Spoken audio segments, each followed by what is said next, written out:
eu aceitei a Cristo com 8 anos de idade, nos Estados Unidos. Minha família estava de férias aqui, e lá em Arkansas, ficamos lá na casa da minha avó, e ela vivia mais ou menos 10 quilômetros da cidadezinha, da vila lá, e lá tinha uma igreja grande, a primeira igreja batista, e o pastor lá era um pastor muito bom, pregava muito bem, e eu, com 8 anos de idade, eu aceitei a Cristo,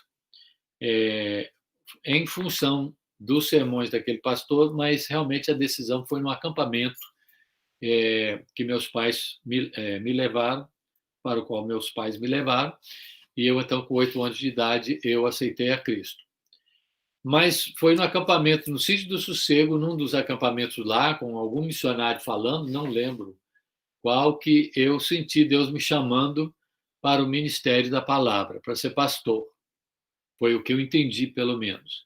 E eu fui à frente, aceitando a Cristo nesse sentido, não aceitando a Cristo, mas aceitando o desafio que senti que Deus estava me chamando para ministério de tempo integral, e me parecia que era para ser pastor. Porque normalmente o pessoal fazia esse apelo para aceitar a Cristo, ou para ser pastor, ou para ser missionário. Então, eu pensei mais assim em termos de ser pastor. No ano seguinte, com 14 anos, eu senti Deus me chamando para ser missionário. E muitos anos passaram até que, finalmente, um dia, realmente se abriram as portas para missões, e eu e minha esposa passamos a ser missionários da IMB, da International Mission Board, a missão internacional batista americana aqui, e a mesma missão que meus pais também eram missionários através daquela mesma missão, e então servimos por 23 anos. Mas eu nunca cheguei a ser pastor. Eu fui pastor mais ou menos por um tempo, mas a minha chamada nunca foi. Depois eu entendi que minha chamada nunca foi realmente para ser pastor, no sentido de a ideia bíblica de pastor é aquele que nutre as ovelhas, ou seja, é aquele que não só ele vai pregar, mas ele vai visitar, ele vai aconselhar, ele vai discipular, ele vai estar caminhando ao longo da jornada aí com as ovelhas, dando suporte, dando apoio, estando lá, acompanhando mesmo de perto as ovelhas. E eu não senti que Deus me equipou em termos do meu temperamento, em termos da minha experiência, em termos da minha chamada, daquilo que Ele tinha para mim, para fazer esse tipo de pastorado.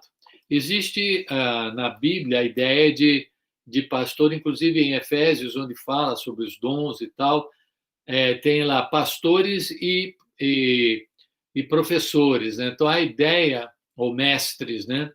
Então a ideia é que alguns pastores são pastores mestres, ou seja, que ensinam a palavra de Deus. Então eu senti bem claramente que Deus estava me chamando para ensinar a palavra de Deus, não pastorear uma igreja, a não ser assim, talvez numa capacidade de auxiliar, de apoio, mas não ser o pastor titular, digamos, de uma igreja. Nunca senti realmente a chamada para isso, e sim para ser uma pessoa que ensinasse a palavra de Deus. E é isso que eu tenho feito. Inclusive, atualmente estou fazendo isso a cada segunda-feira à noite, em português, com um grupo lá no Brasil. Como é grátis, as pessoas que quiserem participar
ele pode preparar a gente mais tempo ou menos tempo, mas os primeiros anos da nossa vida, Deus vai estar usando uma série de experiências para ir preparando a gente para aquela missão especial que ele tem para a gente.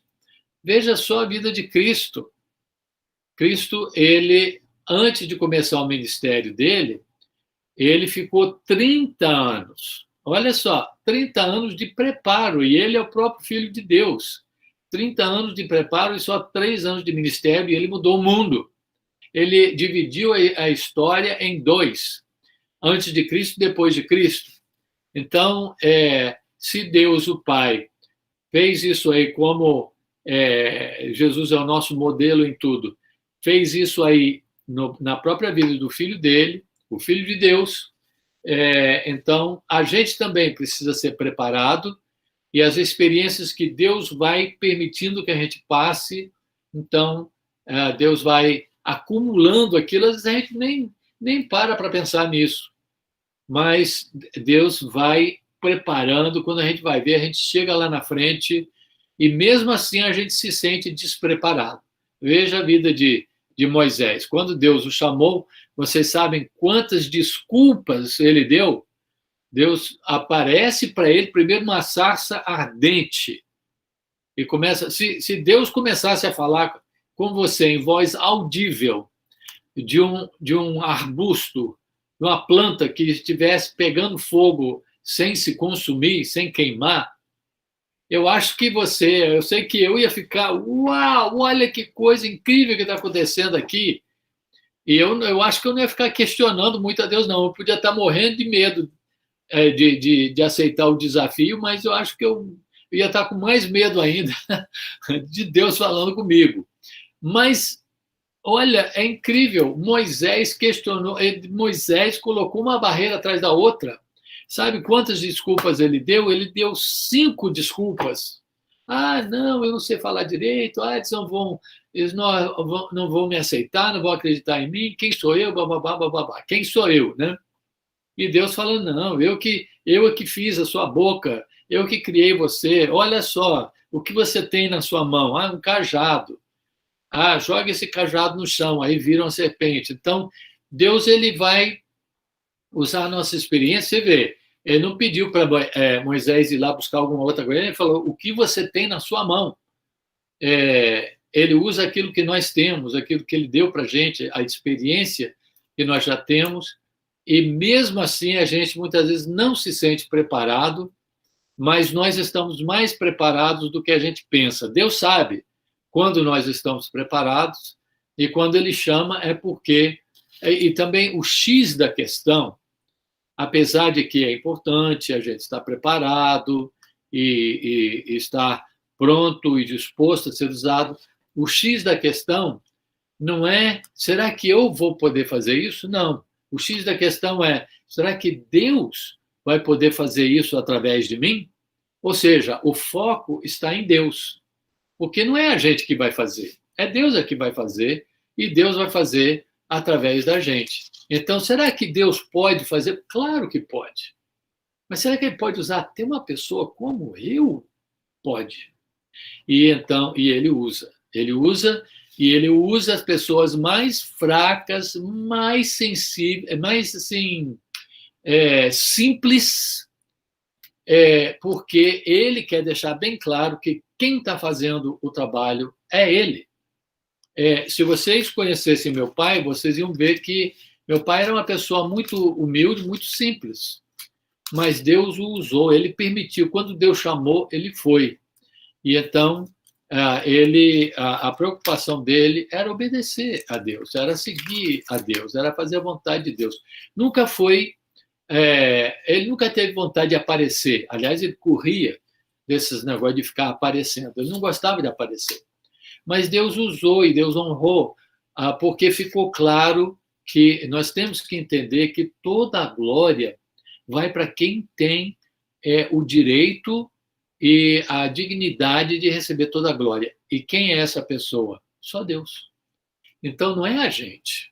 A glória vai para Deus, porque ele usa... Então, quando ele usa uma pessoa simples, uma pessoa pequena, uma pessoa, aos olhos do mundo, insignificante, quando o pessoal vê aquilo, quem que vai ganhar a glória? Eles vão dizer, uau, como é que o Joãozinho conseguiu fazer isso tudo? Porque não foi o Joãozinho, foi Deus. E aí Deus recebe a glória. Aí Deus usa a pessoa que dá a glória para ele. Agora, se você quiser ficar com a glória para você, vai ser como Jesus falou com aquelas pessoas que queriam ser notadas, né, por estar orando e dando esmolas na frente de todo mundo e tudo isso. Eles já receberam a recompensa deles. Queriam aparecer, né? Apareceram, pronto, ponto final, grandes coisas.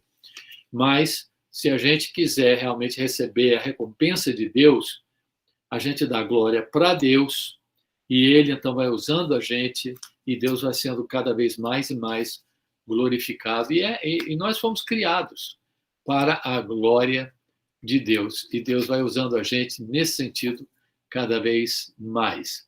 Bom, eu queria só compartilhar isso com vocês.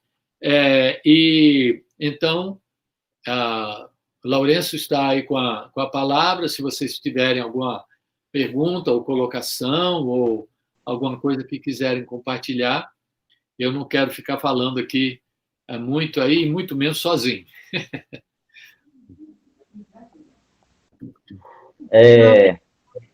Só avisando aqui, pastor, nós já estamos ao vivo no YouTube, né? Nós temos a nossa live aí agora. Também agora nós podemos fazer até um concílio. Temos aí presente aí pastor Edmilson está conosco, pastor Alain também está aí. E aí eu gostaria de estar passando aqui para Pedro, para ele poder fazer para a gente, já que estamos ao vivo, pastores aí.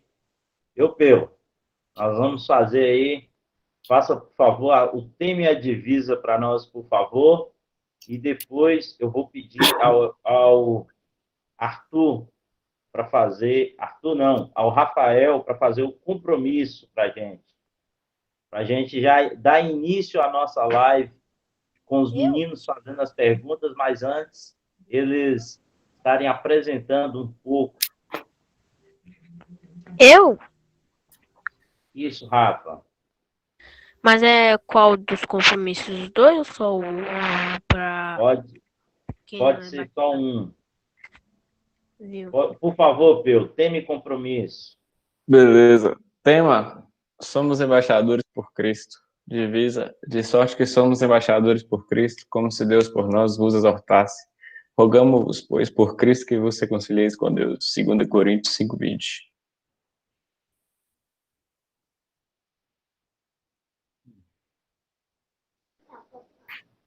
Rafa, você, Rafa.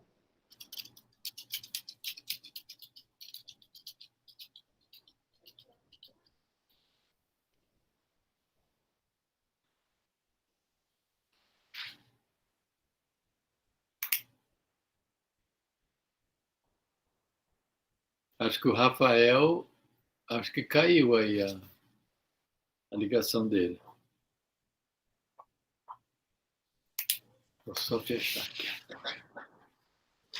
Gabriel, você tá on?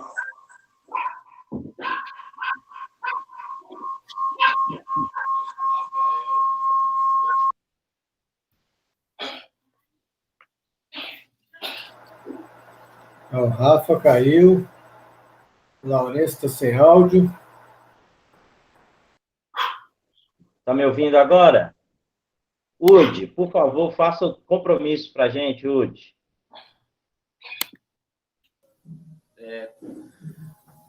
Acho que não precisa colocar o braço, né? Que aqui a gente sai cada um em casa. Então, compromisso. Prometo esforçar-me por uma vida digna de embaixador do rei, guardar os lábios da mentira, da impureza e de tomar o nome de... Opa, acho que eu errei. Tá certo, Buja, tá certo. Tá não, tá errado. De tomar o nome de Deus em vão, é isso aí. Conservar meu corpo limpo e pronto para o serviço. estudar a vida de grandes embaixadores do Rei na palavra de Deus e nos livros missionários, dar tudo o que puder para o sustento de missões e pelo meu trabalho, ajudar a estabelecer o Reino de Deus na Terra.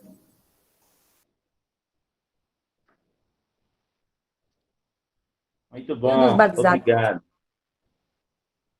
Faça parte dos batizados, então, Arthur. Prometo ser leal a Jesus Cristo, viver para Ele, servi-lo sempre, ter uma vida pura, direi sempre a verdade, corrigirei os meus erros, seguirei a Cristo Rei, se assim não for, para que nasci. Urra! Aê!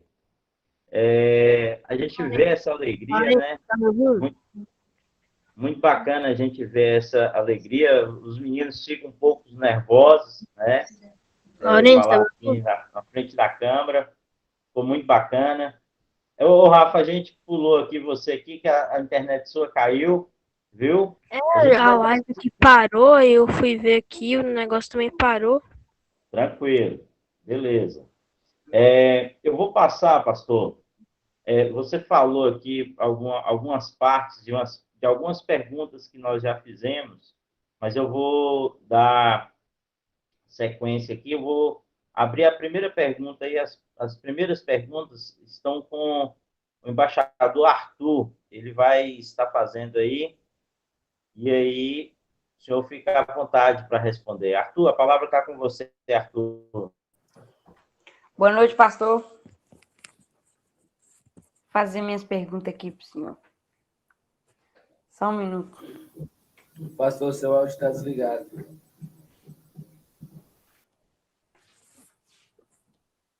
Pode falar? Tem que abrir o áudio aí, pastor, na hora de responder.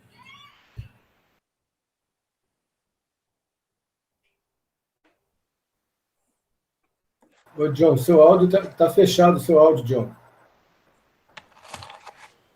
Libera ele aí. No botãozinho vermelho. Você clica na tela assim, clica no botãozinho vermelho. Tipo um microfone, tá em vermelho, você clica.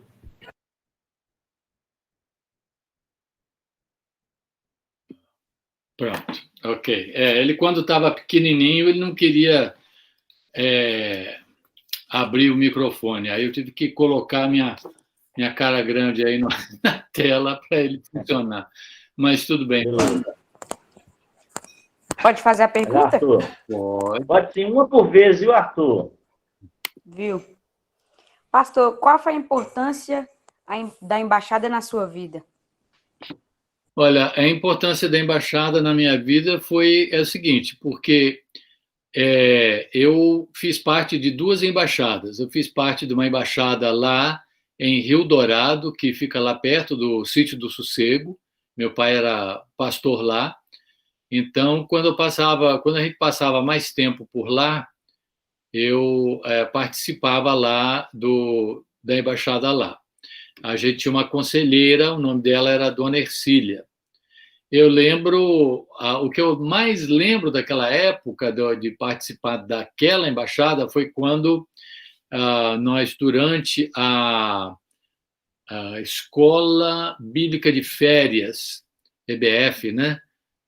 Meu irmão, ele ainda morava no Brasil, ele é mais velho do que eu. Eu acho que ele era tipo conselheiro auxiliar, alguma coisa assim. E ele trouxe os estudos e alguns trabalhos manuais. Eu lembro até hoje disso aí, eu achei muito interessante, muito bom. Mas a minha participação mais constante e maior foi na embaixada lá no Rio de Janeiro, porque eu morava no Rio de Janeiro, a minha família toda morava lá, é só que de quando em quando meus pais iam para o sítio, às vezes eu ia com ele, como eu já mencionei. E era na Igreja Batista Memorial da Tijuca.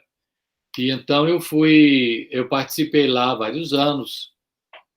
Não lembro quem foi o conselheiro, mas por muito tempo nós não tínhamos um conselheiro lá, então nós mesmos, os embaixadores, nós mesmos fazíamos a nossa reunião lá, estudando os postos e desenvolvendo o trabalho dentro da embaixada lá. E então, para mim foi muito importante pelo seguinte, bom, isso aí dando a história, mas a pergunta foi por que foi importante? E foi importante porque me ajudou na minha formação como líder, me ajudou a me comunicar melhor, a liderar, numa situação lá onde eu tinha que chegar e vamos começar a reunião, vamos cantar, vamos falar, vamos ensinar a Bíblia. E então Deus foi usando aquilo para ir me preparando para um ministério futuro. Então a embaixada para mim foi muito importante. Aprendi valores lá, valores do reino de Deus, o compromisso, o tema, divisa, sobre missionários, né? O David Livingstone e outros missionários lá na China e tudo. Então, realmente, Deus foi usando tudo aquilo para ir me discipulando na fé cristã e me preparando como líder na igreja.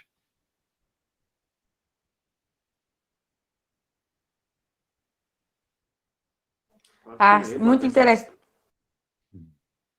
Muito interessante, pastor. Agora eu vou fazer minha segunda pergunta. Ok. Como era a pessoa do seu pai? Olha, o meu pai era uma pessoa muito interessante, viu? Como eu falei, ele era uma pessoa simples, era uma pessoa... eu vou dizer para vocês aí, mas vocês não saiam por aí contando para todo mundo, viu? Ele era uma pessoa, em inglês, como é em português, é difícil explicar isso aí. Ele tinha como, em inglês a gente diria que ele tinha um temper. Ele tinha ao mesmo tempo, ele tinha uma personalidade forte. Então, ele tinha uma paixão muito grande por esse trabalho dos embaixadores do rei. Tem gente que tem chamada de Deus para... E eu conheci alguns missionários, colegas do meu pai, que às vezes trabalhavam em um lugar, depois eles iam, trabalhavam em outro lugar, ensinavam no Iber, ensinavam às vezes no seminário, às vezes trabalhavam na JUERP, na época, né? Hoje em dia Convicção, né? Mas trabalhavam lá e iam trabalhando aqui e ali e tal. Mas o meu pai sempre teve aquela coisa assim bem firme, bem forte, de trabalhar com os embaixadores, começar o trabalho dos embaixadores do rei. Já chegou no Brasil, como se diz, já chegou lá correndo, né? Já chegou, levou o mimeógrafo dele. Vocês não sabem o que é isso. O mimeógrafo era uma maquininha com uma rodelinha assim, que usava uma tinta, e aí ele ia fazendo o material. Não tinha xerox na época, então ele colocava aquela tinta, colocava aquele negócio lá, passava o papel e ia fazendo cópia dos estudos, do material dos embaixadores do rei, até poder imprimir. Deus o usou para ir achando... Bom, Deus foi chamando, né? Deus vai fazendo a obra. Pessoas como Tiago Lima e outras pessoas realmente muito boas de português, de missões e tudo, e foram agregando aí, ajudando a desenvolver, adaptar o material. Papai trouxe material dos Estados Unidos, mas aí eles foram reescrevendo, adaptando à realidade brasileira. Então, papai chegou e ele já começou a botar, podemos dizer, botar para quebrar, fazer isso, vamos ter reunião, vamos. Então, se você ler... Quantos aqui já leram aquele livro Sempre Embaixador? Alguém aqui já leu? Vocês já leram? Os que não leram, ele ainda está disponível, eu acho que em PDF de graça. Depois, o pessoal acha que vai tentar reimprimir aí no Brasil, talvez não vai ficar mais de graça, não sei como é que vai ser. Mas, naquele livro, você pode ver que tem a história do papai quando ele comprou o Sítio do Sossego. ele pediu um empréstimo da missão. Falou, vocês podem me adiantar uns 2 ou 3 salários? E naquela época o correio era muito devagar, e não tinha, telefone era muito caro, e então não tinha, claro, não tinha internet nem nada. Então, aquela carta demorou a ir até a missão, depois demorou até voltar.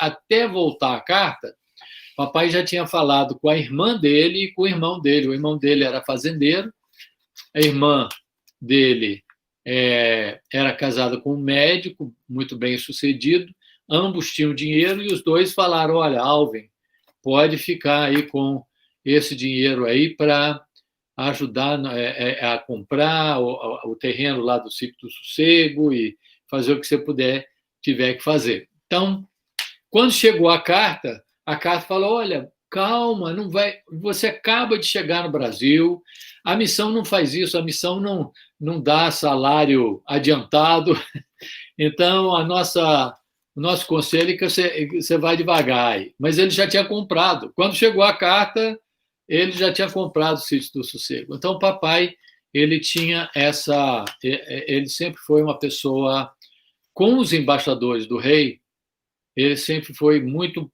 o que a gente chamaria de proativo. Ele não ficava esperando, dando desculpa, vamos ver se o tempo vai melhorar. Não, gente, vamos fazer. Deus chamou, vamos pegar, vamos fazer por onde?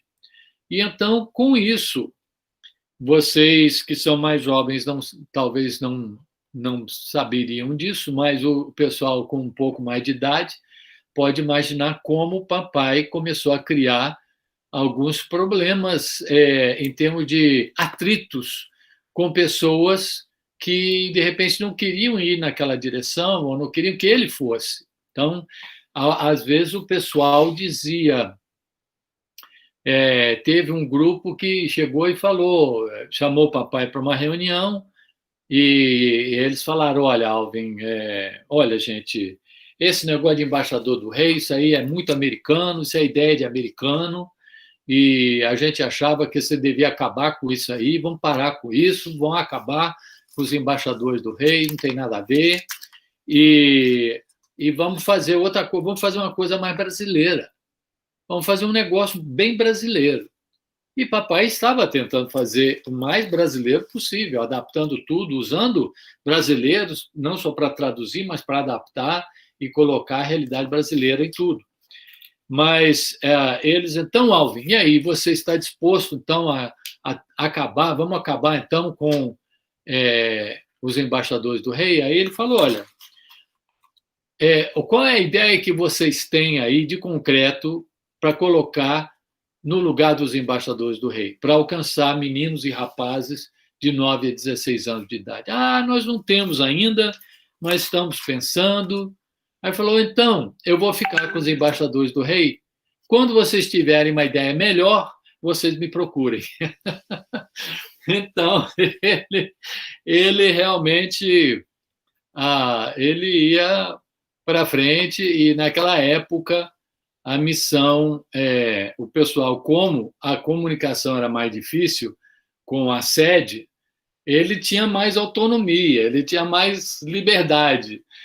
Depois a missão mesmo, né, com internet, com telefone ficando barato internacionalmente e tudo, eu acho que o pessoal ia pôr os freios mais aí e tal, mas ele conseguiu, Deus usou a situação para que o papai tivesse condições de fazer esse tipo de trabalho. Vocês sabem que o Sítio do Sossego, por muitos anos, ficou debaixo por muitos anos, desde o início. O papai queria que fosse assim, para que tivesse uma prestação de contas, fosse uma coisa séria, e ele, então, e realmente ele ficou debaixo dos auspícios e da autoridade da JUERP, né, da Junta Religiosa de Publicações, né, Junta de Educação Religiosa e Publicações, JUERP, e que não existe mais hoje, né? Mas então teve uma época que a JUERP estava passando uma situação muito difícil. e o pessoal o Sítio do Sossego já não tinha quase dinheiro nenhum para pagar os empregados, mas ia mantendo o máximo possível e pagando o que podia pagar, e então tinha o mínimo necessário lá. Mas numa reunião lá na JUERP, o pessoal pediu para cada um, ao redor da mesa, dizer quem que eles iam despedir. Quem que você vai despedir? Porque nós não podemos... E o pessoal já não ganhava, não era muito... O salário na época lá já não era muito. O pessoal, no meio rural, antigamente, no Brasil, não ganhava muito dinheiro. E realmente, o Sítio do Sossego não tinha quase dinheiro mesmo para pagar. E aí foi dando essa volta aí na mesa, e quando chegou no papai, aí o diretor da época lá chegou e falou: e você, Alvin, pastor Alvin, quem que você vai despedir? E o papai falou assim: pode começar comigo, pode me despedir. Então, só para mostrar que realmente o papai, ele tinha, quando entrava numa situação assim, ele mais ou menos tinha pavio curto, mas, de certa forma, era o que a Bíblia chamaria de ira santa, porque não era para defender a si mesmo, era para defender a organização, defender os jovens, os meninos e rapazes e o acampamento. Ele tinha uma paixão muito forte, muito grande pelo trabalho e pelos meninos e rapazes, e pela liderança deles, né? Os conselheiros, os líderes, os coordenadores. Então, mas o papai, ele sempre foi uma pessoa muito autêntica, como era a pessoa do pastor Alvin, né? Ele era uma pessoa muito autêntica. O que ele era na igreja, o que ele era lá no trabalho, ele era lá em casa.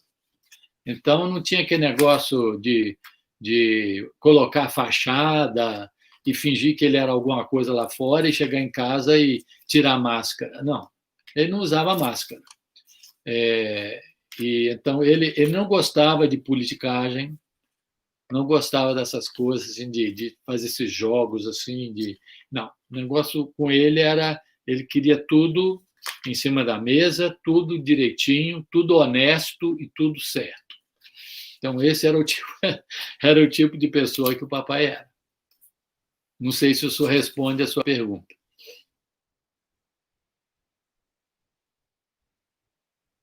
Tem aí agora, pastor, o embaixador Vinícius. Ele tem algumas perguntinhas aí para você.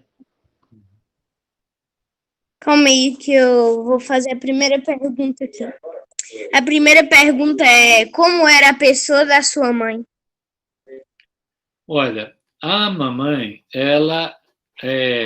a verdade é que o papai, sem a minha mãe, ele... Às vezes a pessoa não... Aí, lá fora não sabia disso, mas sem a minha mãe, o papai não ia conseguir fazer o trabalho que ele fez. Ela era uma mulher que dava todo o suporte. A minha mãe era uma pessoa muito carinhosa. Ela sempre deu todo apoio para nós também como filhos. Então, o papai, às vezes, ele tinha que viajar, ele ficava fora algum tempo promovendo os embaixadores do rei. E então, a mamãe estava sempre lá em casa, sempre com a gente. Tanto que ela sacrificou o aprendizado dela de português. Ela sempre tinha um sotaque enorme, o português dela. Porque ela falou, olha, a minha prioridade são os meus filhos. A prioridade, claro, o marido dela, mas em termos de ministério, ela via a gente como a prioridade dela, em termos de passar para a gente não só o carinho, amor, os valores cristãos, a presença dela sempre lá constante, o apoio, mas não só isso, mas também a cultura americana. Então, quando eles chegaram no Brasil, por exemplo, eles chegaram sem conhecer nada de português, vieram foram para o Brasil e aí estudaram no Brasil.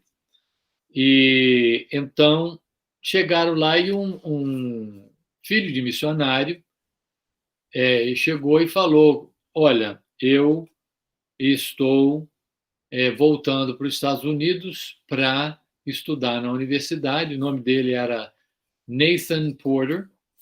E ele começou falando inglês mal, e aí parou e falou assim: olha, eu vou passar para o português porque eu não sei falar inglês muito bem.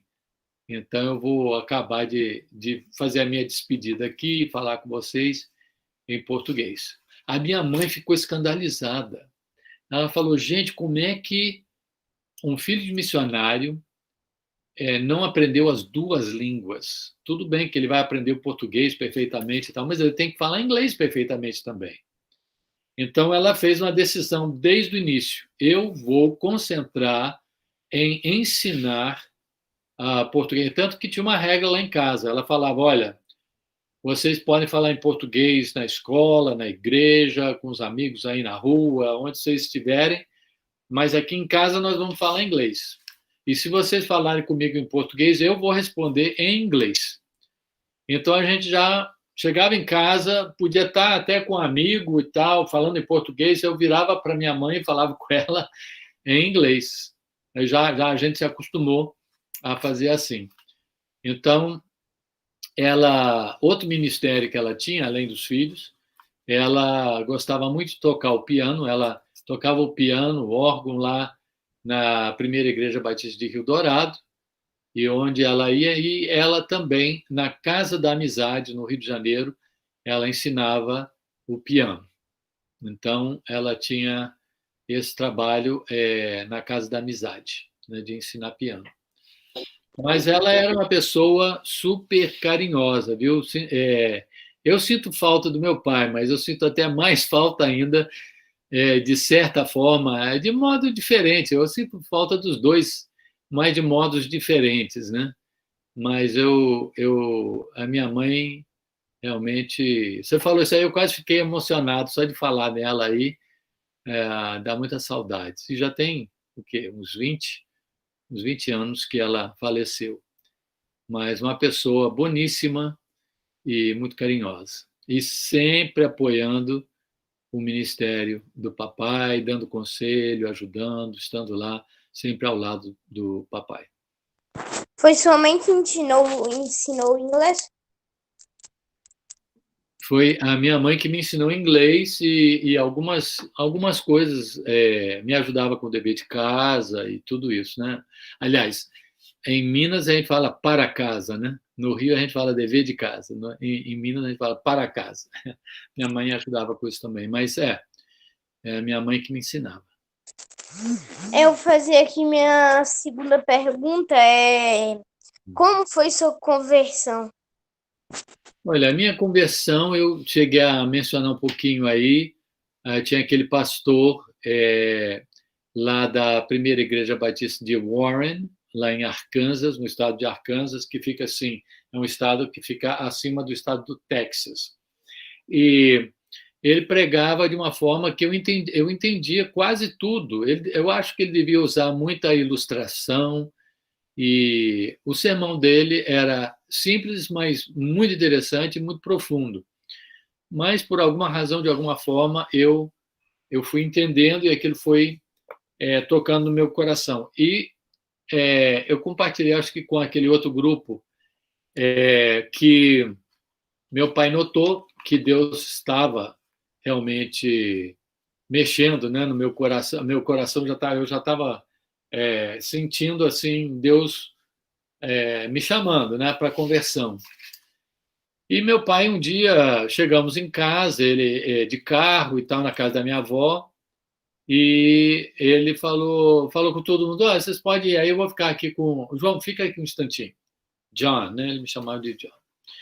Fica aqui um pouquinho, e ele me perguntou: João, eu tô reparando que você está bem tocado aí com a mensagem do pastor, as mensagens dele, e o que você está achando e tal e tal, e aí, você quer aceitar Cristo agora? Nós podemos orar agora.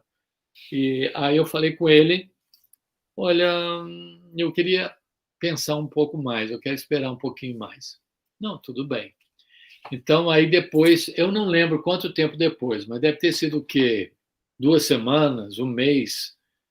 Não foi muito tempo depois, nós fomos para um acampamento, meus pais foram e me levaram também, e meu pai foi um dos palestrantes lá, eles tinham vários palestrantes, ou mensageiros, e ele falava sobre missões, mas teve uma noite lá, eu acho que é a noite da decisão, né?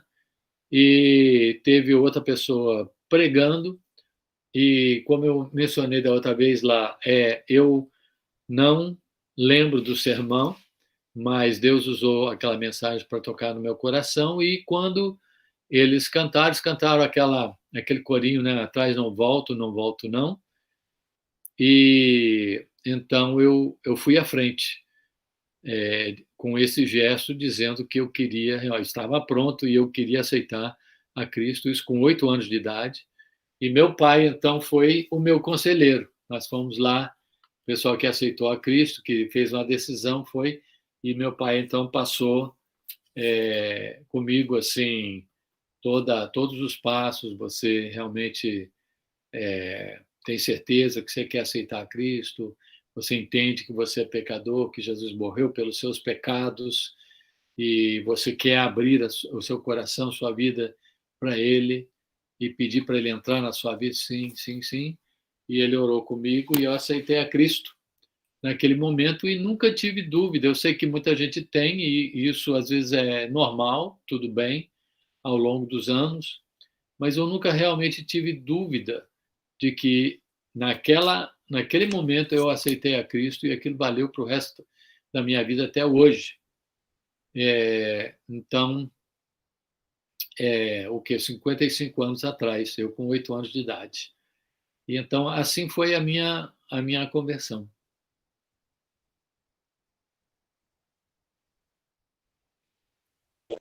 Muito obrigada aí pela palavra. De nada, com muito prazer. Eu vou dar uma mesclada aqui agora, pastor. Então, assim foi a minha conversão. Vou passar para o Felipe, ele vai passar para algum embaixador da PIBMOC para que faça a pergunta. Boa noite, pastor Hanson. Vou passar para 3 embaixadores, o Rafael, o Gabriel e o João Lucas. Vão fazer as perguntas nessa sequência. O Rafa vai fazer 2, o Gabriel 2 e o João vai fazer 1, tá bom? Então pode passar aí, Rafa. Boa noite. Boa noite. Eu queria perguntar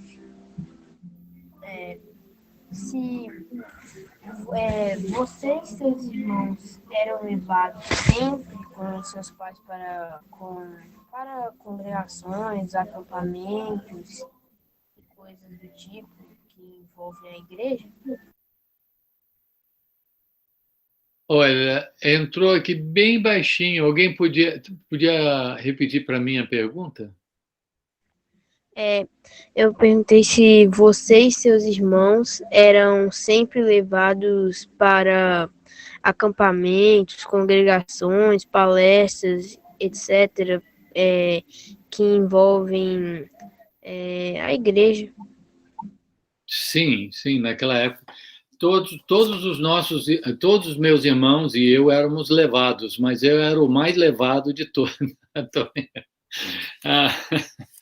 A pergunta é se a gente foi levado, mas a gente era levado também, viu? Realmente,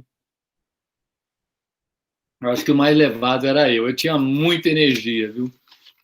Não, mas sério, nós sempre íamos. Olha, a coisa mais difícil para mim, para dizer a verdade, foi quando a Igreja Batista de Rio Dourado tinha sessão de negócios, né? A sessão da igreja. Hoje em dia as igrejas não fazem assim, né? Eles votam rapidamente, se tiver que votar alguma coisa, numa quarta-feira à noite, e pronto. Mas lá não. Lá, naquela época, o pessoal tinha o culto, tudo normal, e até o horário normal, acabava tipo assim, meio-dia. Não me lembro se a gente parava para almoçar, eu pensaria que sim, mas não me lembro de parar para almoçar. E aí entrava a sessão de negócios. E a sessão de negócios, vamos ler a ata da reunião passada. Aí ia, e lia, e lia, e lia, e lia, aí votava e tal, e aí, ok, vamos lá, pela ordem, blá, blá, blá. E a reunião de sessão de negócios durava normalmente umas 2 horas, talvez até mais do que 2 horas. Então, depois de uma meia hora, eu já estava lá fora brincando de pique com a criançada, mas a gente tinha que ficar na igreja, né? Porque a igreja ficava 6 quilômetros, Rio Dourado ficava 6 quilômetros lá do acampamento, a gente morava lá, tinha uma casa lá no acampamento, então eu estava lá, meus pais estavam lá, eu estava lá. E então, muitas vezes meu pai indo para uma igreja, para uma congregação, indo para cá, indo para lá, eu ia com ele. Meus irmãos também, mas meus irmãos, eles, como eles eram de mais idade do que eu não lembro tanto assim, porque eles foram, quando chegaram aos 15, 16, 17 anos, eles vinham para os Estados Unidos para estudar na universidade, e aí, então, como éramos 4, então primeiro foi a Lídia, depois de 1 ano ou 2, o meu irmão, o Bill, depois de 1 ano ou 2, a Sara, e eu fiquei lá. Então, eu, como caçula, eles tinham 2 anos de diferença entre eles, eu, para a última lá, para a Sara, eu tinha 4 anos de diferença, então, eu tenho, né? E então eu lembro mais assim de estar lá sem meus irmãos. Mas sim, meus pais nos levavam sempre que a gente ia para a igreja, não tinha discussão, não tinha nem isso, não tinha nem argumento. Ia para a igreja, a gente ia com eles, não tinha conversa não. Agora, se a gente não fosse domingo de manhã ou domingo à noite ou uma quarta à noite, se fosse assim um culto especial na casa de uma pessoa ou na igreja, um culto especial e tal, às vezes pode ser até que a gente não fosse, mas mesmo para isso aí, a família toda. Ia todo mundo, sempre naquela época, ia todo mundo sempre, e não tinha muita conversa, não. Eu quero fazer outra pergunta, que só pegar aqui. Eu tinha deixado separado aqui. Como e quando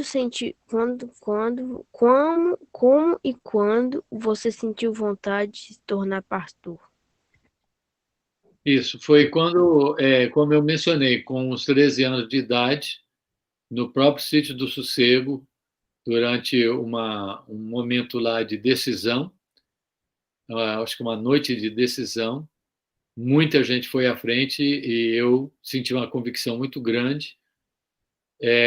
Eu sempre tive dificuldade de ir à frente, porque eu sempre levei isso muito a sério e eu pensava, eu não vou lá, eu não vou à frente, não. Mas era uma coisa tão forte que eu senti que eu não tive como não ir à frente. Então, eu fui à frente, acho que chorando e tudo, e no ano depois também fui à frente para um chamado missionário.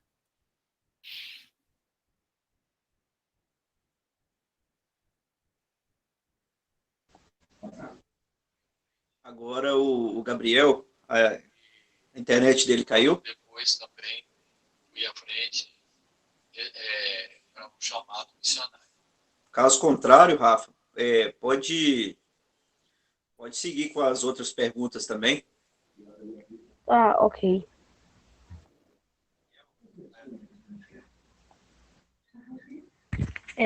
Quais os valores a organização Embaixadores do Rei te deixou? Olha, eu vou até mostrar aqui, só um instantinho.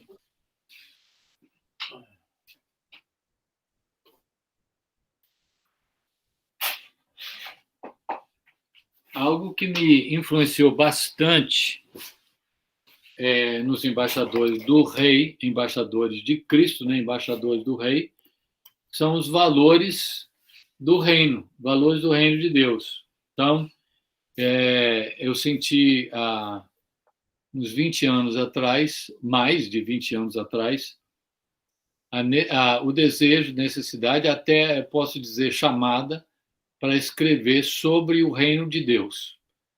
E eu escrevi um livro sobre o reino de Deus, e o segundo justamente, está em inglês, mas é justamente sobre os valores do reino de Deus. Então, os valores do reino de Deus.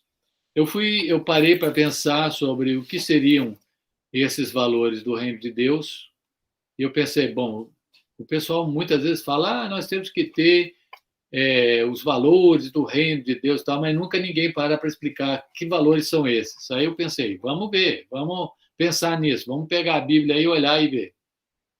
Então eu fui vendo e eu pensei, deve ser uns 15 aí, mas quando eu fui vendo aí, fiz essa lista e tem essa parte aí, a parte de trás, e eu parei nos 70 valores do reino. Porque se você parar e pensar, quase tudo, especialmente que o apóstolo Paulo fala, e quase tudo que Jesus falava, tinha a ver com algum valor do reino. Então, eu coloquei os primeiros 8 valores do reino são as bem-aventuranças, né, de Mateus 25. Depois, os 9 aspectos do fruto do Espírito. Então, você tem aí amor, alegria, paz, paciência, bondade, etc. Em termos de bem-aventuranças, humildade, né? Bem-aventurados os humildes. Arrependimento, mansidão, misericórdia, retidão, pureza, etc. Então, e fui vendo por aí, na Bíblia, na palavra, e então eu escrevo nesse livro sobre os 70 valores do reino de Deus. Bom, são mais ainda do que 70, mas aqui contém 70 valores do reino de Deus. Então, eu acho que um dos valores principais que a gente poderia destacar, e às vezes quando me pedem para falar com embaixadores do rei, eu gosto de falar sobre esse valor do reino, é o valor da fidelidade. A fidelidade, os valores do reino, eles são um depende do outro e eles são muito parecidos às vezes. A fidelidade, por exemplo, ela se baseia no valor do reino de obediência. Então, qual é o valor do reino da fidelidade? É o quê? Nós somos testados diariamente para provar qual é o grau da nossa fidelidade para com o nosso rei. A maior prova que a gente passa é se a gente vai aceitar a Cristo como nosso Senhor e Salvador. Uma vez aceitando a Cristo como nosso Senhor e Salvador, passamos o maior teste da vida, o maior teste da lealdade, de fidelidade para com Deus.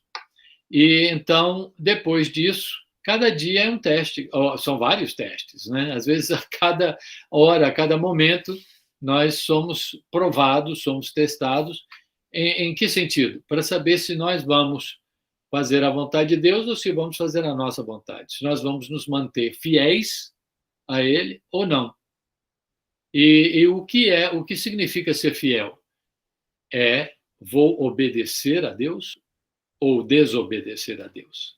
Então, você vê que o valor do reino, obediência, tem tudo a ver com o valor do reino, fidelidade. Então, eu aprendi esses valores do reino, valores da família, valores morais, éticos, né, honestidade, também de ter uma boa atitude e um bom espírito ao praticar os esportes, né? Uma coisa que eu ficava bastante chocado com outros e comigo era jogando futebol.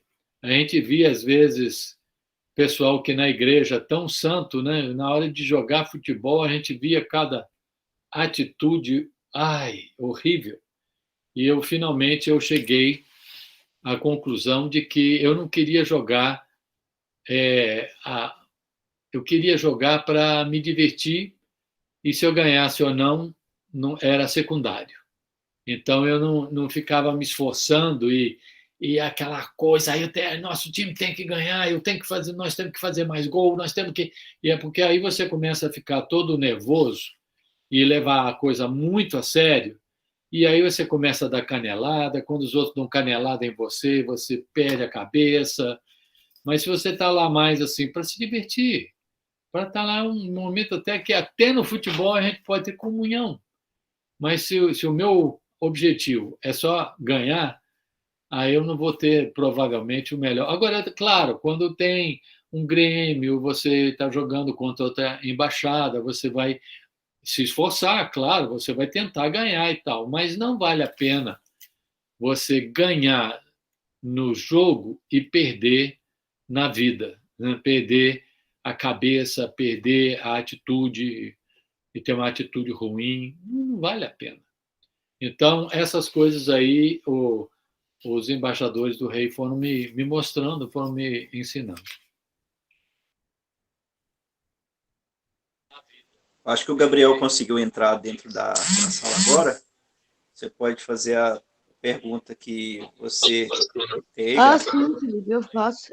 Desculpa aí ter saído daquela hora, porque às vezes a reunião parece que ela trava aí, sai sozinha automaticamente, entendeu? É alguma coisa assim. Pastor, eu queria estar perguntando para o senhor quais lembranças você guarda de seus pais? Uhum. Olha, a lembrança é no sentido assim de...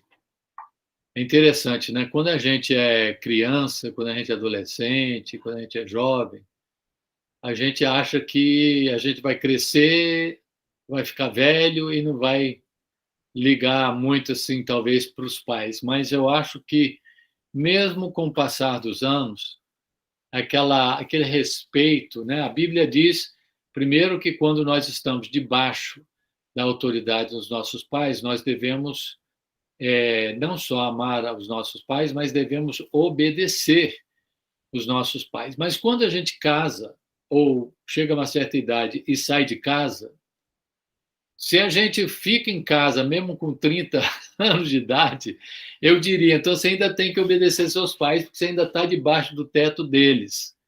E você devia sair e ter sua própria vida. Mas se tiver que voltar, eu sei que a coisa é complicada, mas o fato é que quando a gente chega a uma certa idade, sai de casa para casar ou para morar só, a Bíblia diz que devemos o quê? Honrar. Honre o seu pai e a sua mãe, para que se prolonguem os seus dias na terra, que o Senhor teu Deus te dá. Então, honrar quando eu estou vivendo debaixo do teto deles, é obedecê-los. E quando eu saio, já não dependo deles financeiramente, não estou debaixo do teto deles, é continuar sempre honrando. E parte dessa questão de honrar, é claro, é respeitar, é lembrar que eles são os seus pais, sempre serão seus pais. A gente aprende a respeitar a autoridade dentro de casa. A pessoa que não respeita a autoridade do seu pai e da sua mãe vai sair lá fora e não vai respeitar o chefe, o guarda, as autoridades civis e tudo isso. Então, é honrar os pais. Agora, é interessante que mesmo depois de casar, de sair de casa, de formar sua própria família, aquele amor, aquela honra, aquele respeito continua, ou deve continuar. No meu caso, continuou. Sempre sem aquele respeito, sempre aquela saudade.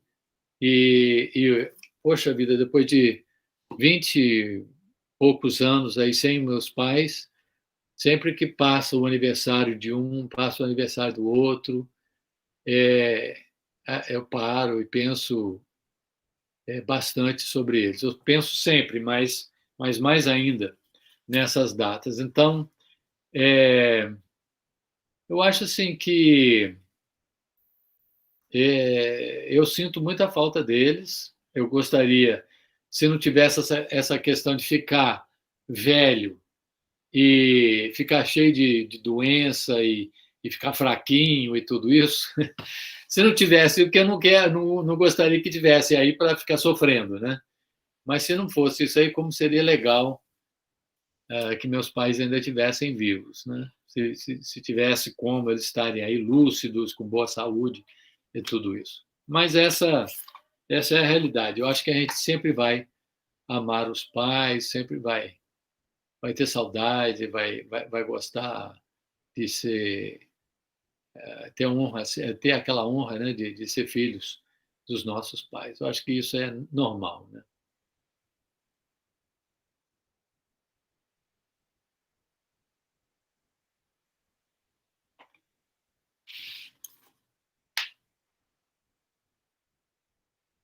Ok. Como é o trabalho que você desenvolve hoje? E foi embora, eu não vi a segunda parte.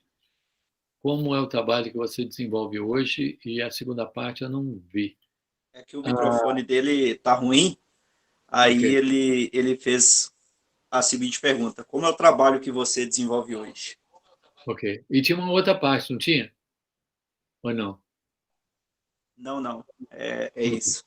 Ok. Ele só comentou que o telefone, que eu tá com um fone ruim, pastor. Não tem problema, não tem problema. Hoje em dia, bom, eu trabalho com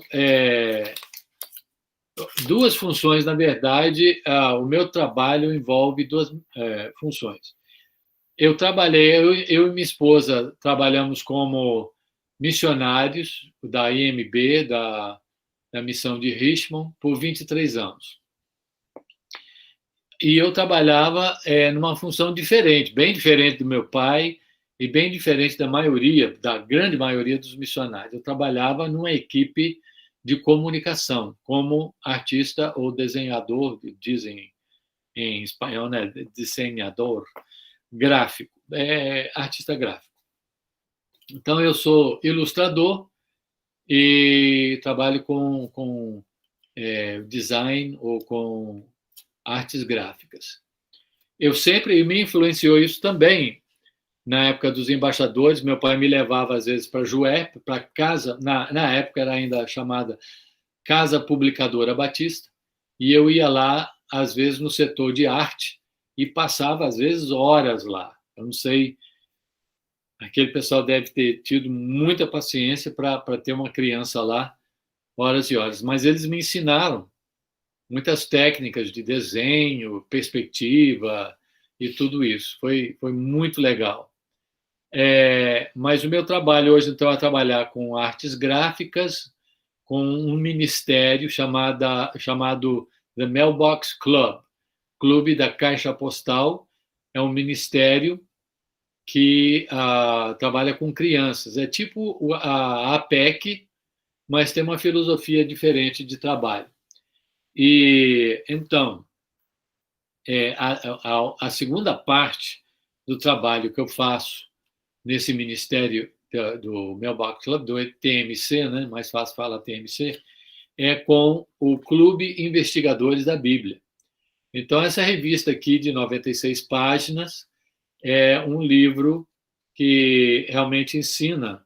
É um livro de discipulado e evangelismo e discipulado. A gente sabe que interessante que o pessoal na Ásia, na África, aqui no Brasil, aí no Brasil e aqui nos Estados Unidos, muitas vezes a gente tem aquela ideia de vamos evangelizar uma pessoa. E se der, vamos tentar fazer um discipulado. Mas lá não, lá eles fazem junto. Então, o discipulado, o evangelismo, é tudo uma coisa só. E eles vão caminhando junto. E é bom, porque esse trabalho é assim também.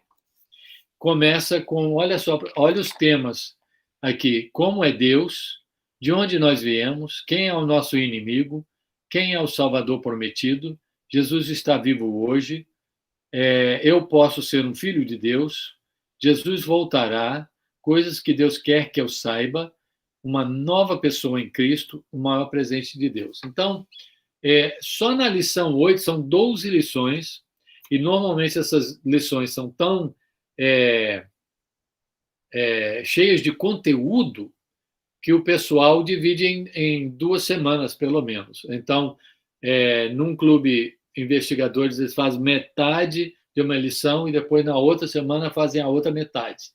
E tem gente que demora até um pouco mais, porque o ideal é acompanhar o ritmo do entendimento das crianças de 8 a 12, 13, 14 anos e até mais velhos também. Então, só na lição 8, eu posso ser um filho de Deus, é que a lição toda realmente é voltada para o que significa aceitar a Cristo. Esse material nós esperamos trabalhar aí com vocês aí, com o pastor Edmilson, aí em Minas Gerais. Esperamos no futuro poder fornecer esse material e talvez algum material já possa chegar a uma quantidade um pouco talvez menor, mas do pastor Dirley, né, possa talvez chegar aí para o pastor Edmilson. E então foi o próprio pastor Dirley que me alertou para uma coisa interessante. Falou: olha, o trabalho nos postos ele é muito bom e ele tem toda uma função, mas você sabe, essa parte mais bíblica do discipulado, do evangelismo discipulado, esse material vem a completar. Então, esse material ele é interessante. E aí ele falou: é interessante, seu pai começou os embaixadores do rei e você hoje está ajudando o Brasil com esse material aí, com o Clube Investigadores da Bíblia, a continuar a complementar. Então, de jeito nenhum, isso aqui compete com os embaixadores do rei. Não. Não compete contra. Ele complementa, ele trabalha junto com, ele pode trabalhar com, né? Não, claro que não é necessário, mas aquelas embaixadas, aqueles líderes, aquele pessoal que tiver interesse, podem fazer dentro do contexto da embaixada ou com o mesmo grupo de embaixadores, mas fora do contexto da embaixada.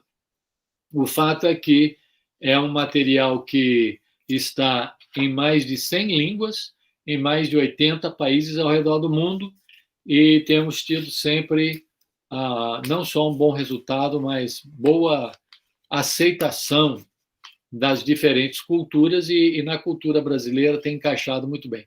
Só para vocês terem uma ideia, tem um grupo das Assembleias de Deus lá no Maranhão, que a pessoa lá que trabalha, a irmã Sueli que trabalha, liderando esse ministério infantil deles, é um ministério enorme, ela falou: olha, eu já apresentei, ela mesma escreve. Então, o material que ela escreve passa lá pelo crivo crítico lá dos pastores, eles aceitam, bola para frente.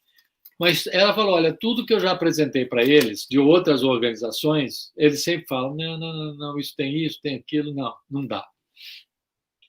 Esse material eles examinaram e ela disse para mim que foi o primeiro material que eles falaram: pode seguir adiante com esse material. Então, é um material que tem realmente uma ótima aceitação por diversos grupos.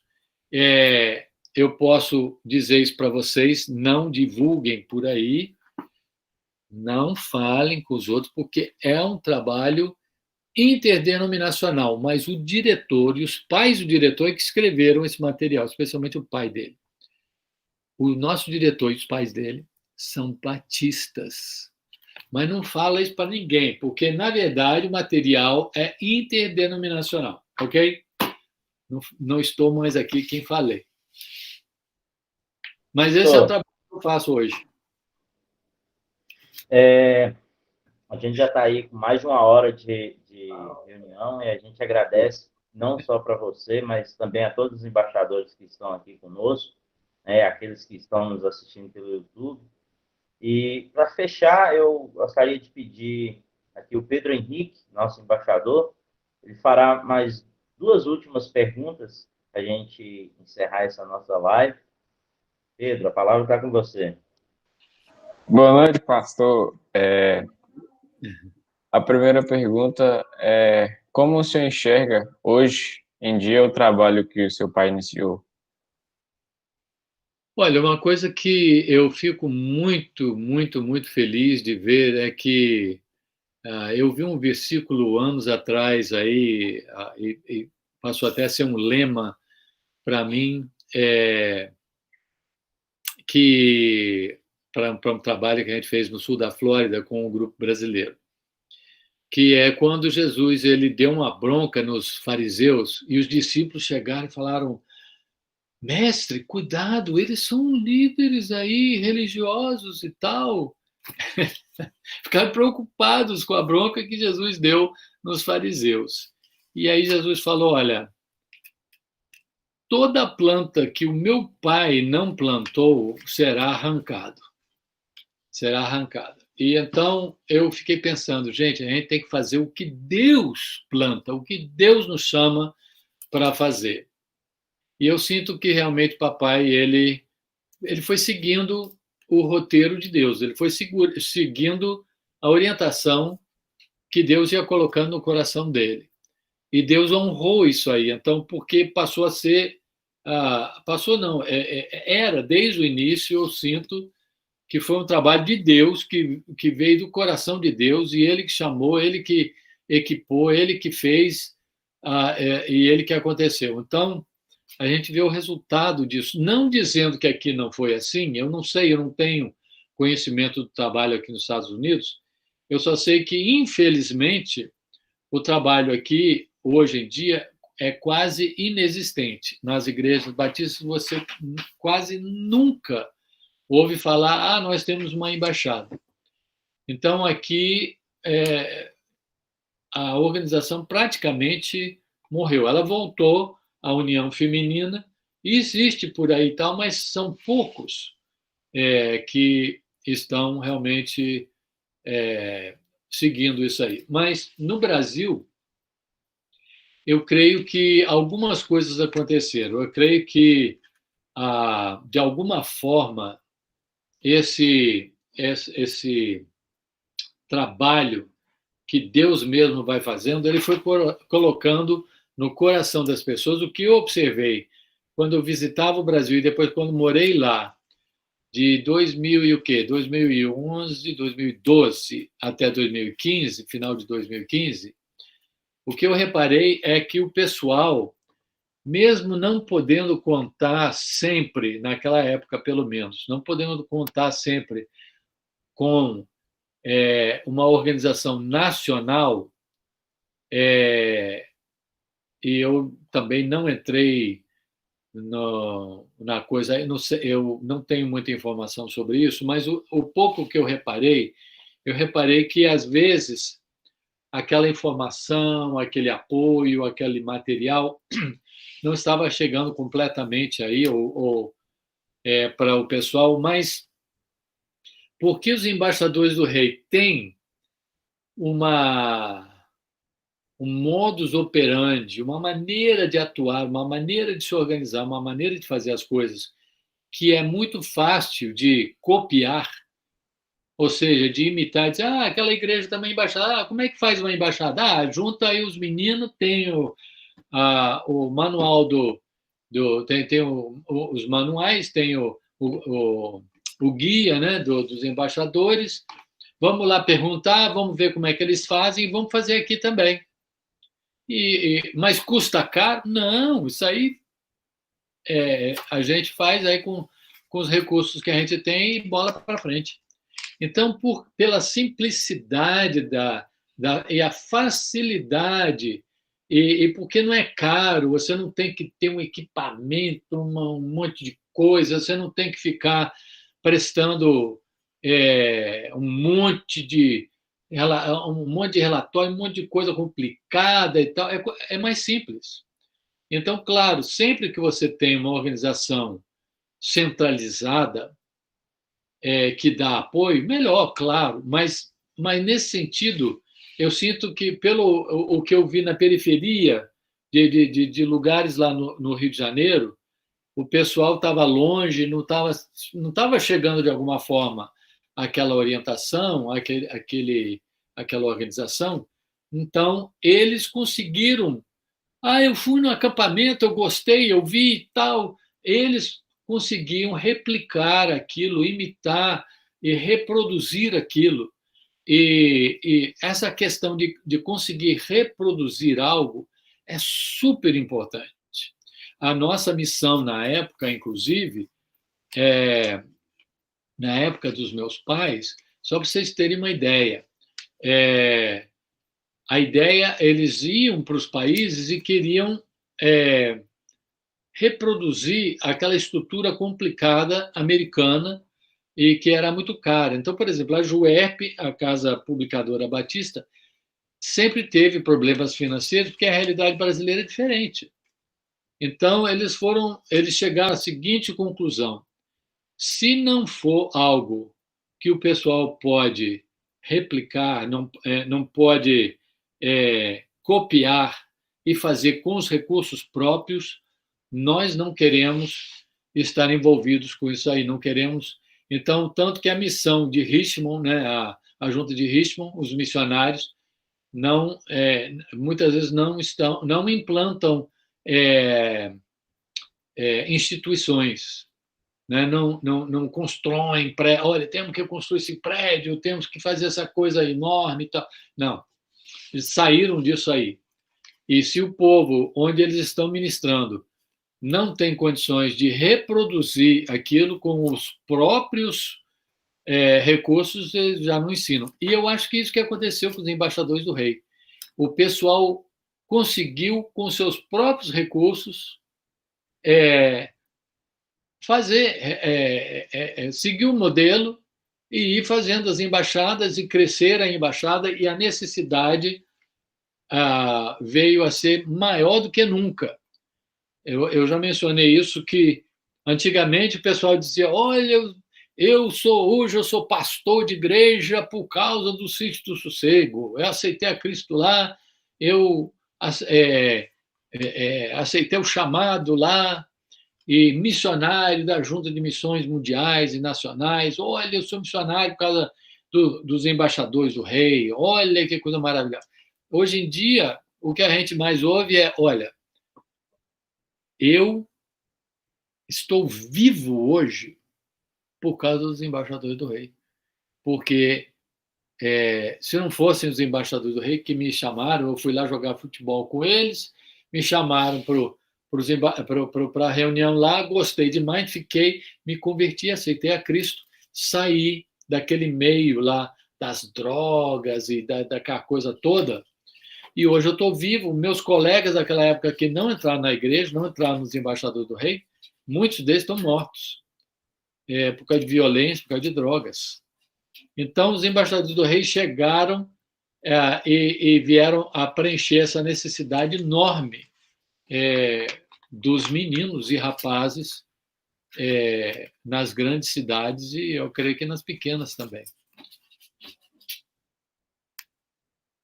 Pastor, o próximo quem ia fazer era o Pedro Henrique, mas o Herbert pediu, aí a gente vai suprimir a pergunta dele, né?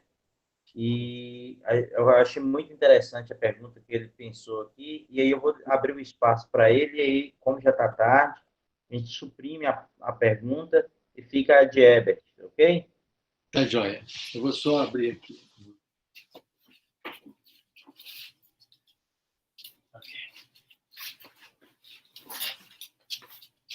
Muito bem. Oi, pastor, boa noite.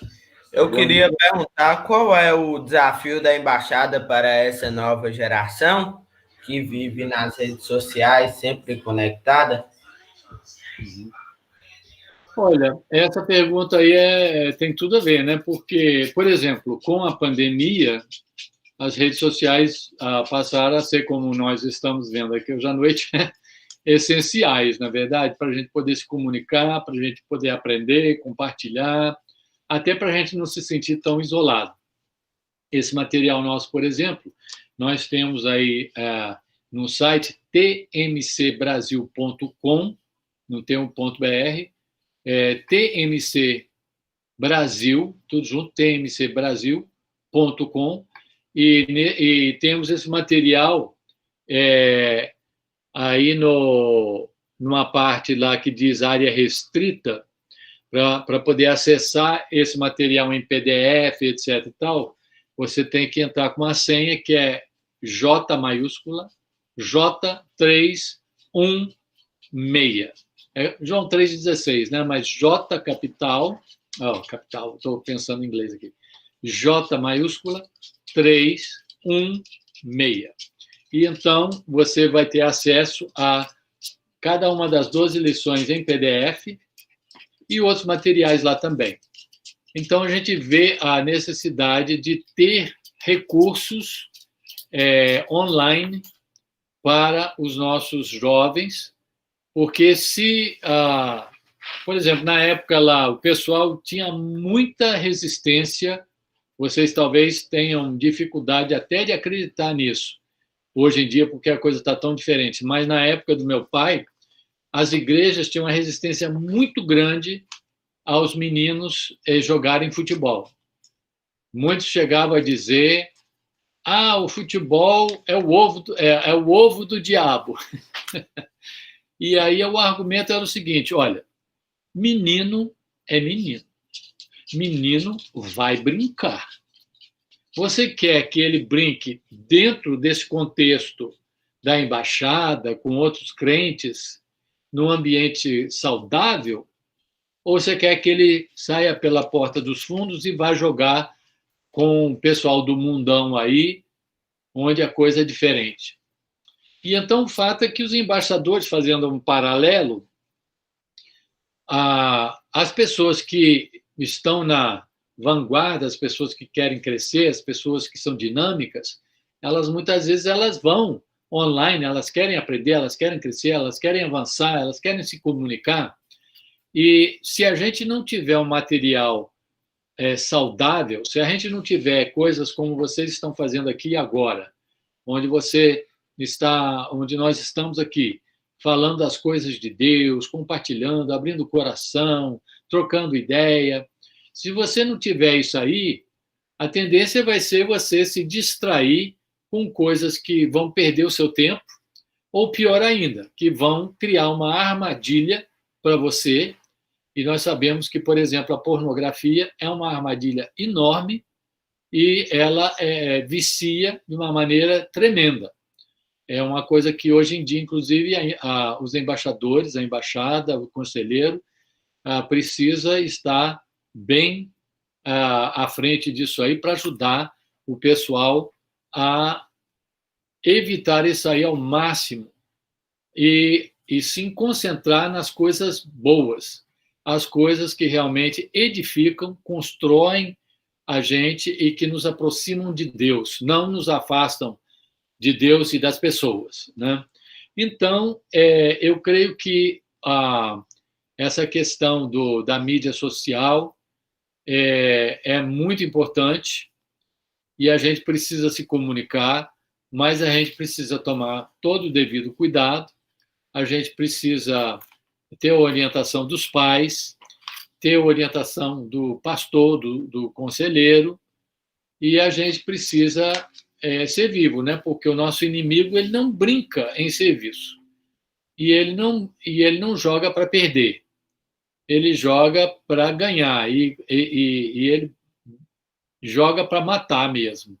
Jesus disse que o inimigo ele veio senão ele disse: eu vim para que tenham vida e tenham em abundância, mas o inimigo vem para o quê? Matar, roubar e destruir. Então, cuidado com o inimigo, que ele não brinca em serviço. E ele não dorme também em serviço, né? A gente fica cansado, dorme de noite e tal, ele não dorme nunca. Está sempre alerta.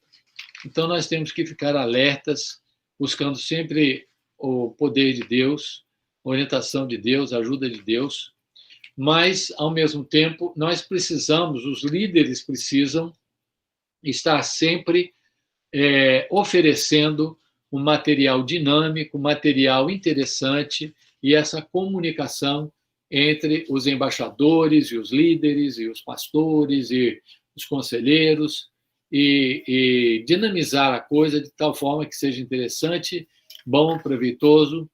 Eu acho que é importante. Tá certo, pastor. Foi muito bom esse momento aqui que a gente esteve junto. Eu gostaria de agradecê-lo pela boa vontade, pela paciência, né? A gente teve uns probleminhas aí no início, mas eu creio que foi muito válido a participação de todos aqui. Obrigado por contar um pouco da sua história, da experiência de alguém que é tão especial na memória da nossa organização, e a gente vê o reflexo, o espelho disso, né? Não é porque está aqui na nossa presença, né, Felipe? Mas o pastor Edmilson, né? Que sempre tem nos apoiado, pastor Alan também, os pastores das igrejas que abraçam essa organização, né? Deus permite que homens como o seu pai e como esses pastores e líderes de embaixadores fazem ainda desse trabalho alcançar vidas. Então, novamente, eu gostaria de estar agradecendo ao senhor por ter cedido do seu tempo para estar com a gente aqui. Eu não vou me demorar muito, agradecendo ao Felipe por esse trabalho aí, ao pastor Alan, né, a PIBMOC por ter cedido a nós esse espaço para estar falando um pouco sobre a organização. E fique aí, né, os embaixadores que estão presentes, aqueles que muitos falaram em telefone descarregaram. Então, assistam depois, compartilhem com os pais de vocês, com os amigos de vocês, convidem para estarem participando da nossa organização. E eu gostaria de finalizar passando a palavra para o pastor Edmilson, né? Fazer uma oração em agradecimento por essa nossa live. E tenho que estar com você, pastor. O senhor deixa a cargo seu de encerrar a nossa live. Vamos orar, né? É uma alegria poder conhecer mais um pouquinho do John, né? Ele participou da minha, aquela... Vocês estão me ouvindo bem? Eu estou sem um retorno, estou ouvindo bem aí, né? Essa aqui foi na que nós fizemos, dia 25, o John participou uns 15 minutinhos. Essa aqui de Montes Claros, do Norte, já é mais correta. Você vê, está quase 2 horas aí no ar, mas foi muito bom, né? Melhor do que está vendo aí, vendo outras coisas na internet, né? Então o pessoal está ligado. Nós vamos orar, e foi uma alegria poder receber mais uma vez aqui o John nas Minas Gerais, né? Virtualmente, mas está presente no norte de Minas, né? Montes Claros e Salinas, 2 cidades do norte. E vários, nós temos acesso, eu estava observando, de pessoas de vários locais aí que estão acessando e vão poder assistir depois, né? Então foi bênção de Deus.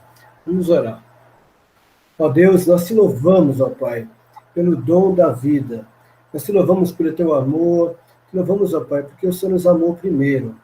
E nos amou a ponto de enviar Jesus Cristo para morrer na cruz do Calvário em nosso lugar, ó Deus. E nesse ato, ó Pai, o Senhor nos concedeu o privilégio da salvação a todos aqueles que crerem em Jesus. E é maravilhoso poder fazer parte, ó Pai, dessa organização, Embaixadores do Rei, quando nós temos o privilégio de ser usados pelo Senhor para transformar vidas. Agradecemos pela vida de cada embaixador que está participando dessa live, aqueles que estão nos ouvindo, que o Senhor continue realmente sustentando essas vidas debaixo dos seus santos caminhos. Agradecemos também pela vida do John, que se dispôs a estar conosco, compartilhando dessas experiências, Pai. Me lembrando também do nosso missionário que veio e dedicou a sua vida aqui para essa organização, o seu pai. Que o Senhor me continue abençoando ricamente a descendência do pastor Avi Reto. E te pedimos também que continue abençoando a vida do Felipe, do Lourenço, que tem se dedicado a esse ministério na frente dessas embaixadas, continue sustentando essas vidas e que esse ministério continue crescendo aqui no nosso estado para a honra e glória do teu santo nome. Abençoe a vida de cada um. São bênçãos que nós pedimos, em nome do teu Filho amado Jesus. Amém e amém, Senhor. Muito bem, né? Pois é. Estamos encerrados. Pastor, eu agradeço por estar aqui conosco, viu? Agradeço a todos que permaneceram firmes, aqueles que tiveram o telefone que aguentaram firme e forte. Uma boa noite para todos. Uma próxima oportunidade, né? A gente menos demorado, pastor. E eu gostaria de ceder um minutinho aí para você se despedir da galera, se despedir das nossas embaixadas. Bom, eu queria agradecer realmente, como já foi falado aí, vocês são uns verdadeiros heróis, viu? Porque ficar 2 horas ouvindo uma pessoa de 63 anos falar, eu agradeço aí a atenção e a paciência aí do pessoal, especialmente do pessoal mais jovem aí, dos adolescentes e tudo isso, pré-adolescentes, talvez alguns também, e eu sei que não é fácil, mas vale a pena, às vezes, a gente conhecer um pouco mais da história e a gente realmente vê que Deus, o nosso Deus, é um Deus maravilhoso, que nos chama, cada um de vocês tem uma missão que Deus deseja cumprir através de você, então fique alerta, Deus vai estar trabalhando no seu coração e te chamando, e você precisa estar preparado para, se você não aceitou a Cristo ainda, primeiro aceitar a Cristo, depois, então, passar por um discipulado, crescer em Cristo, conhecer a palavra de Deus. Então, que Deus abençoe a cada um e muito obrigado por esse privilégio aí de estar conversando com vocês, trocando uma ideia, e que Deus abençoe as 2 embaixadas aí, e cada integrante, cada líder e cada participante aí das embaixadas. Que Deus abençoe vocês muito mesmo, viu? Deus abençoe. Obrigado a todos, boa noite. Boa noite. Boa noite. Boa noite. Boa noite.